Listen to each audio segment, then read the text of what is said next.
What is going on, everybody? Welcome back to the channel. So today I did want to do my official 450-hour review here in Forza Horizon 5. I am probably going to guess and say people are like, what? 450 hours, man, that's kind of wild. Now, at the moment, I am probably approaching like 470 hours, but I really did want to do it. Kind of talk a lot of the high points about the game and all that, and really go over my overall preview of it. Basically, being a brand new Forza player. I've never played any of these games before, so the fifth game is going to be my first installment in the series. And I gotta admit, pretty much not having a lot of racing games, or at least new ones at the moment, that really catch your attention. I mean, heck, Need for Speed's gone, Test Drive Unlimited Solar Crown has some good things about it, but that game really does need a lot of help. TCM also has good things about it. But at the same time, that game is also going to be missing a lot of things, and I feel like the potential of it is also kind of fumbling. Now, the thing is, though, Forza Horizon 5 is obviously not a new game. It came out before TCM, I believe it was 2021. So, yeah, this game is going to be well over 3 years old into its life cycle, and, well, Forza Horizon 6 is now going to be, what is it, probably next fall most likely for that release, which is probably the smartest thing they could do. And the reason why I say that is because of GTA 6 may be coming out next year. Hopefully it does. And if that is the case, then yeah, I think it'd be better to release the game after it and not before it. But here's the thing though, with me being over 450 hours into Forza Horizon 5, guys, there's some things I did want to talk about, like my official feeling of the game. Like, I really do like it for one. Is the game going to be perfect? Well, obviously, no racing game is perfect. I feel like in some instances, well, a lot of the newer racing games tend to probably have an issue to where you probably complete everything and then you might not really have a desire to play it besides doing like the festival playlist or even like the summits. But the one thing I gotta give credit where it is due with Forza is it is going to have the Eventlabs, which is probably like an entirely different world of different things you can do in the game, and make some insane racetracks, whether it's off-road, on the road, and probably some crazy things you most likely can't do in any other game. So the Eventlabs is pretty dope, and when it does come to the multiplayer side of it, like racing on PvP, which I'm going to admit, I am going to be well over 450 hours, and I haven't done much of any PvP yet because, well, I have been exploring other things like the different game modes in Forza, like, for example, Capture the Flag. I've also been playing Hide and Seek and doing different things like the Horizon Tour, I think it is. I was messing around with that a bit where you race with people against AI and stuff, and which that is going to be similar to the trial. I like doing different game modes and having the option to do them, so I really haven't done a ton of PvP stuff, but that's also there, and you're going to be able to drive different classes and stuff, so I feel like the overall end game part of it is going to be fairly decent. But again, though, with how the racing games are, guys, I feel like people might look at that and go, I mean, what am I going to do now and stuff. Like, you get all the vehicles, you start doing all the events, all the stuff is done. Maybe you're not going to be a big fan of PvP, so you can mess around with the event labs, so at least there's going to be different aspects there. And I feel like a lot of players can probably get hundreds of hours and enjoy this game, and most likely jump into it even more after that, or at least, take a break from it. Because I gotta admit, guys, with me having 450 hours in this game, being 3 months into it, it's honestly pretty insane. Like, you can definitely tell I played a lot of it. I have been jumping on it, doing a lot of different things. A lot of the time I've been driving different cars and racing and stuff, which is also why I haven't done PvP. And that is something else I did want to talk about here in my review. And the thing is, though, I would say a lot of people at this point are probably going to be aware that Forza has around 900 different cars in it. That was probably one of the biggest things I was excited for because I knew going into this game way before it was even out, like pretty much when it was announced, I was like, yo, I'm finally going to be able to drive these off-road trucks or a Toyota 4Runner, like a Lexus RCF, or real trophy trucks, class 1 buggies, and different things, and different cars you won't see, like a Camry or even a Nissan Sentra, maybe like a Bentley Turbo R. Like, there is a lot of different cars in the game that really do pretty much go after every single audience. I mean, you might like Camaros, maybe you like something like muscle, maybe you like sports cars, maybe you like classic cars. All of them are in there, and they're going to pretty much cater to every single person. On top of that, you could pretty much look at most of the cars, engine swap them, lift them up for rally, lower them, put different wheels, and actually paint the wheels, which is something I really do like. You can widen the tires out, at least depending on the vehicle. So I do think the overall customization is decent. It isn't going to be like Need for Speed Heat levels or like Car X Street, but I feel like it is good. And I would say for the most part, with the car licensing in this game and the amount of vehicles in there, it really does make sense for what it does end up having in there. Like, I feel like having body kits or different bumpers and maybe customization stuff probably goes into a licensing nightmare, or maybe it makes it even harder to do that stuff. So I'm not really too bothered by it. And you know what though? The other part of that though is looking at certain vehicles, I'm like, yeah, I can understand why this might not have that much customization, or maybe some of the manufacturers just simply not allowing it. Speaking of all the cars in the game, we all do know this game can cater to a lot of people, but you all know what another thing I love about Forza, even being over 450 hours, and that is going to be the driving physics and also the way the cars do end up feeling when you are racing. Like, I really do love the fact that driving a drift car, you can feel the weight transfer of it and stuff like that, or, you know, jumping into like a hypercar and going really quick, 280 miles an hour actually feels quick, and then jumping in like an off-road vehicle, you can feel the weight jumping it, feeling the suspension move and stuff. I really do feel like the overall feeling of the cars, the handling of them, the car physics in Forza really are going to be amazing, guys. I love how it's kind of like a Simcade type of thing. It's not going to be full-on sim because that would be like Gran Turismo, but I also do feel like it's not going to be full-on arcade like Motorfest or even something like Need for Speed. There is definitely going to be some realism in there, which for me, I think makes the driving even more fun. This is something I'm still noticing after 400 hours jumping in different vehicles, adjusting them, tuning them a little bit, adding different parts, driving like a CB, even like an A or like an S1 vehicle or something like that. I'm like, okay, well, I am going to see this car's turning a bit differently. Let me put those tires on it. Let me lower it. Let me add these tires. Maybe I could put rally tires on it to make it better. Maybe I could do something with the kit on this car, like add Forza Aero, which I know people don't like that much. Funny part is I really haven't added that on basically any vehicle. I kind of avoided it. But I really do like the fact that when you are racing the cars, they just really do feel different, man. You know what I'm saying? And that is probably going to be an important factor in a racing game. I mean, heck, if you're going to be driving a bunch of cars and they all feel kind of the same speed or they all handle the same, is it really going to be fun? I don't think it would be. And you know what? Speaking of a lot of the cars in the game and all that and the entire car list, we all do know one topic is going to show up in Forza, which is going to be the FOMO thing, or the fear of missing out. And I gotta admit, I can definitely see where players are coming from with that being an issue in games nowadays. I really feel like gatekeeping things to like a timeline or something isn't the best way to do it. Like, let players get on, let them go after things and enjoy the game and stuff like that. Like, for example, in one of the summits in Motorfest, you'll have like a car come out, you won't be able to get it for like 8 months or something. One thing I gotta give credit where it is due in Forza, which is why I did bring up the Motorfest thing, is the fact that I have never played Forza Horizon 5, and again, this game has been out 3 years. One thing I really do like about the fact that there is going to be an auction house in there that will allow you to go in and buy a bunch of different vehicles you basically never thought you'd get your hands on. Sure, some of them are going to be very expensive, up to like 20 million or so. Some cars are going to be very rare to get. But what's kind of insane though, I'm sure you guys probably saw that video. I have 800 and something cars in the game, and a lot of that is coming down to me flipping cars in the auction house, buying cars I'm missing, also getting wheel spins and stuff like that, and getting cars I might have been missing there so I don't buy them or something. And I really do like the fact that you can always go in there and buy the vehicles even if they're not going to be immediately available. I think that's pretty dope. Some cars, when I first got on Forza, guys, I'm not going to lie, I was like, man, I'm never going to get the 4Runner or even something like the Super Stock. But you know what, though? Insanely enough, I have gotten every single car as time did end up going on, which I think is amazing. And yeah, there is definitely going to be a FOMO thing there with like the entire playlist and all that stuff. But I do like the fact that even if you miss those cars, you could still have a chance to get them basically anytime you want if you head into the auction house. So I think that's a pretty dope feature. Definitely wanted to mention that here in the review because a lot of players might want certain cars, or maybe you buy this game down the road. I would still say you could probably get many of the cars later on. The only thing that would probably be unfortunate is the fact that if people aren't on the game as much, they're not selling them, then yeah, that is probably going to be an issue. Speaking of all of that, Forza also has a full offline mode, which I gotta admit is amazing. I don't think a lot of people actually realize it does, and that is easily one of the most requested things I see people say about Motorfest or even Test Drive Unlimited, and that is probably going to take a lot of resources to get that in there because Motorfest will be getting it most likely a couple years down the road, and Test Drive Unlimited is apparently not getting it anytime soon, or if ever for that matter. And the thing is, Forza is going to be completely playable if you guys do not have internet or something.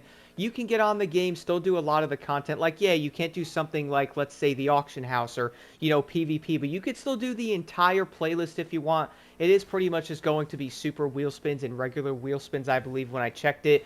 But it's still going to be there for you to play and do that stuff if maybe your internets are out, or who knows, maybe the servers go down online, which that did end up happening that one Saturday, like 2 weeks after launch. They basically went down for like 5 or 6 hours, but guess what? You can still play the game. If the servers go out in Motorfest, what do? You don't. You can't even get on the game and play it, but at least you can get on Forza and play it, which I think is pretty dope.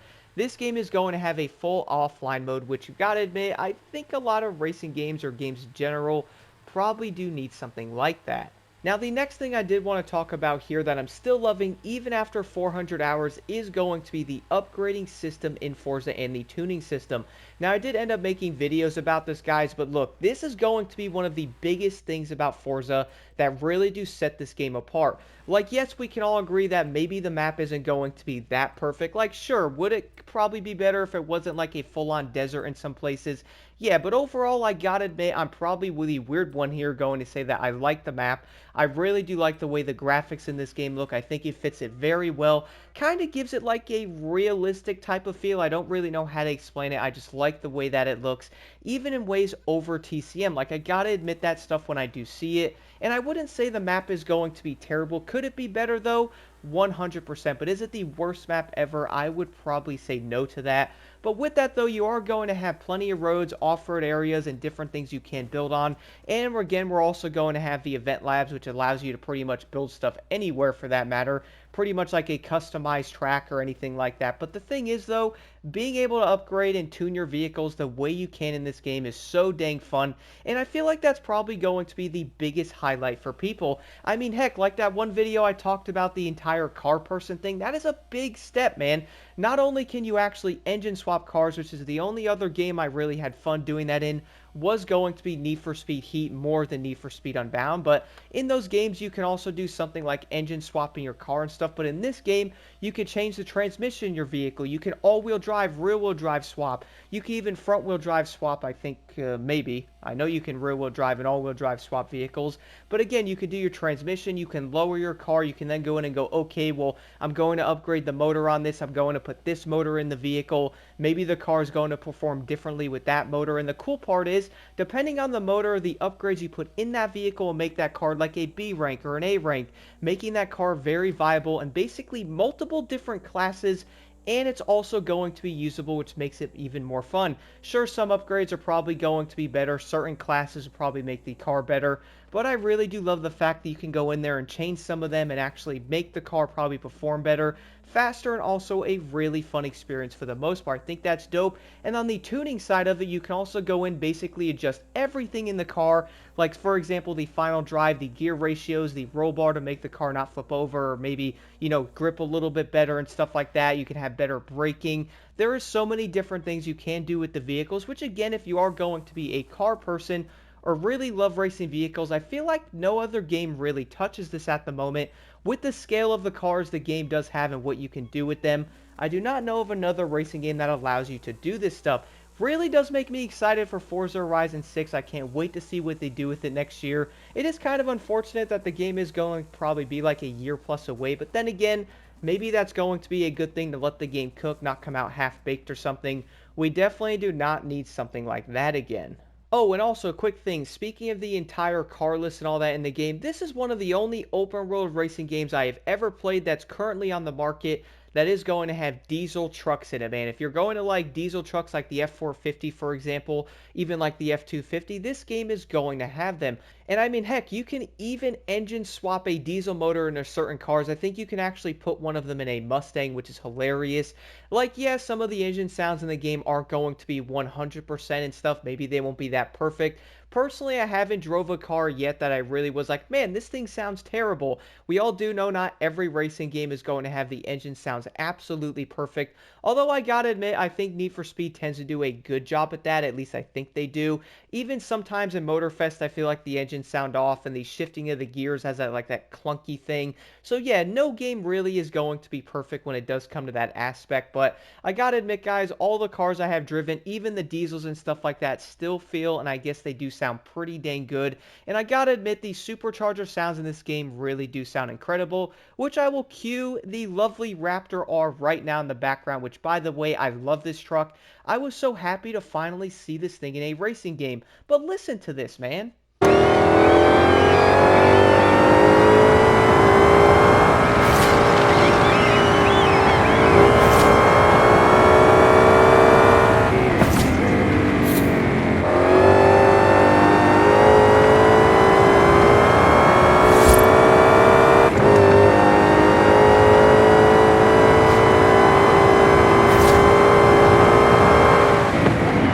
And that's probably one of the best parts, though, is you are going to clearly hear that supercharger in first person. You can also hear that in the Charger, the Cadillac, and stuff. And I would say that's going to make players go, oh man, I want to drive these cars even more. Like, that's a pretty dope touch.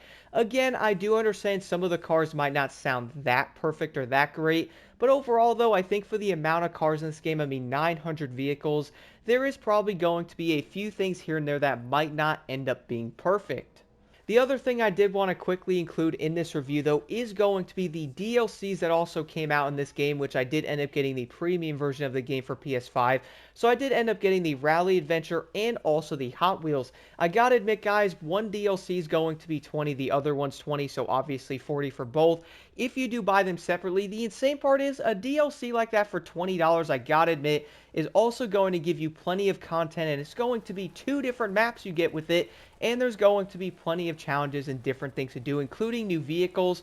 For example, the Venom F5 is going to be in the Hot Wheels DLC, and there is going to be a lot of cool Hot Wheels cars that I even had some of those as a kid, so that really did hit differently. And y'all know me by now, man. I'm going to be in off-roading stuff. Having the Rally Adventure update was honestly really cool. I had a great time in there, driving different rally cars, doing the races. I felt like that was a great change, and in ways I kind of feel like that's how they should probably be doing DLCs and stuff. $20 a piece is actually going to give you a lot of content. Funny part is, looking at those being $20 each and looking at the year pass and Motorfest, I'm like, yeah. Something ain't math in here, bro. The math is not math in here, okay? The year 2 pass should have not have been that much money, especially after playing Forza. Looking at the packs, I'm like, yo, the season pass on this game, I think, is $30. You get like 40-something cars with it, which right there, that is already going to be more cars than both of the season passes and Motorfest combined, and they're also going to cost more money. Isn't that crazy, bro?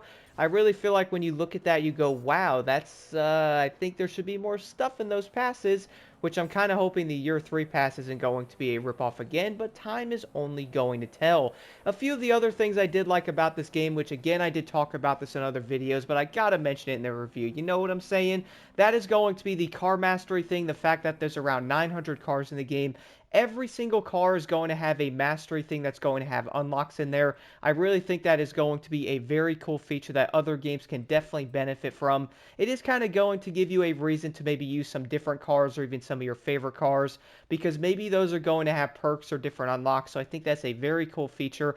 And on top of that, you're also going to have a ton of accolades that you can also go after. That's going to give you vehicles, different unlocks like clothing items and like the Forza Link things, and also Forzathon points. So again, it is going to give you incentive to play the game. So I gotta give credit where it is due. And on top of all of that, though, we're also going to have things like the Eliminator, which is basically a battle royale, like open world type of race thing, which is pretty wild. Then we're also going to have the Rivals, where you can pretty much go against your friends and beat their ghosts and stuff like that, and then kind of compete against each other. And then guess what that's going to do? Also make you more competitive and maybe try to set like the best time possible and go, yo, I just beat your time on that, man. He's like, no, you didn't. You used this car with this build. And yeah, I did use like the C600. Well, guess what? I'm going to beat that now, and then you can go like back and forth. So there's another part of that which I really did enjoy. Kind of going in there and trying to beat different times and stuff like that was really entertaining. once I did that, I was like, okay, well, let me go do some of the festival playlists, got some of that out of the way, got the vehicle, and I just feel like overall, guys, like, don't get me wrong, every single game has its issues, but I gotta admit, though, being 450 hours into Forza Horizon 5, I really am enjoying it still.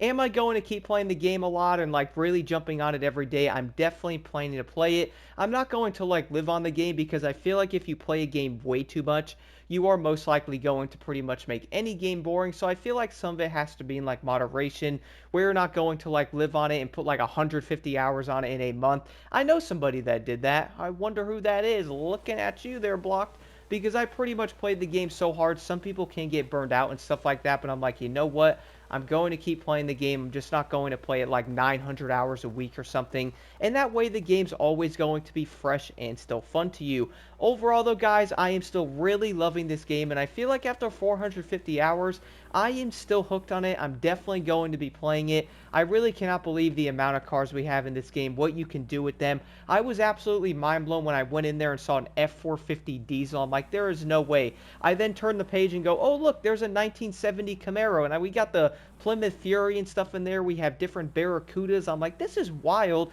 The amount of different cars. You're going to have trucks, supercars, hypercars, classics. You got rally cars, actual off-roading vehicles. Like, there's so many different ways to play it. And on top of all of that, not only are you going to have all of those different vehicle categories, there is also going to be vehicle classes as well. Like, for example, Super Saloon, or you're going to have like off-road or 4x4 or trucks.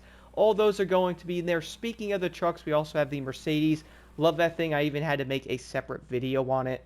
But it just really is insane to me, though, because you can look at certain cars and have that in, like, different class, like CBA or something, do different engine swaps, have different tires, different setups, the car can do different things. I feel like that really is going to add on to the gameplay even more, which is something that really makes me enjoy Forza so dang much, man. There's just a lot of different ways to play the game. I feel like it would really attract a lot of people. The one thing I want to say, is the game going to be perfect? Well, obviously no game is, and I can definitely see where people are coming from with the map. I do understand it. It is probably going to be like a dull type of thing. Like, there's no cities or something. I understand that stuff. Who knows? Maybe the next Forza Horizon 5 might end up doing a city. I really don't know. Do you guys think that's possible? Would you like to see a bigger city type of setting in there? I do understand where people are coming from. And I would also say that for me, at least the map isn't that bad. I really do enjoy it. And in fact, even right now, I do find it fun off-roading, heading on the roads, going fast and stuff, or just messing around with different vehicles. But I gotta say it, I can definitely see where people do come from with certain things in these games, especially after putting 400 hours in them. But do let me know what y'all think about Forza Horizon 5 in the comments below. How many hours do you guys have in Forza Horizon 5? What are some of your favorite things about the game? Also, do let me know some of the things you don't like about it, or even some things you'd like to see changed for Forza Horizon 6, which is something I'm probably going to touch on in a future video.